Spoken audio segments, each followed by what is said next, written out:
सेवा जोहार संगवारी हो। आज मैं हूँ अपन बेटा शिवांश के स्कूल में। ये देख सकते हो, ये हरे मोर बेटा के स्कूल। आज हरे क्राफ्ट एग्जीबिशन तो ओकरे बर आहूँ संगवारी हो, है ना। ये देखो मस्त कितना अच्छा से सजावट करे है लइका मन हा। ये देख यहाँ अंटार्कटिका के थीम बना है, नान नान पेंगुइन बना है। ये सब वेस्ट मटेरियल से बनी करके बतात रही से संगवारी हो। अगर मैडम हाँ एडहान ओकर बाद ना हमन लाइन से पूरा स्कूल ला देखे हन, क्लास ला देखे हन।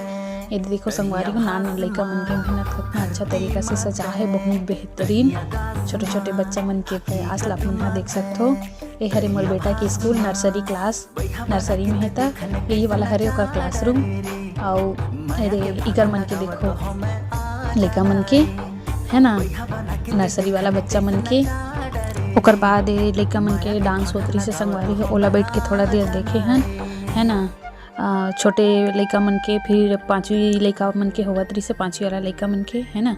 ओकर बाद ना एडहान लाइन से पूरा स्कूल ला हमन घूमे हन। कितना अच्छा अच्छा बना है संगवारी, बहुत बढ़िया, बहुत सराहनीय, इतना अच्छा से बना है ना। लइका मन इतना मेहनत करके बनाते हैं संगवारी हो। और एला ना मिटात ले 1 सेकेंड लगी। देखो कितना अच्छा अच्छा कलाकारी बना है, बढ़िया बढ़िया संदेश देते मन, है ना, अपन कलाकारी अपन प्रतिभा के माध्यम से।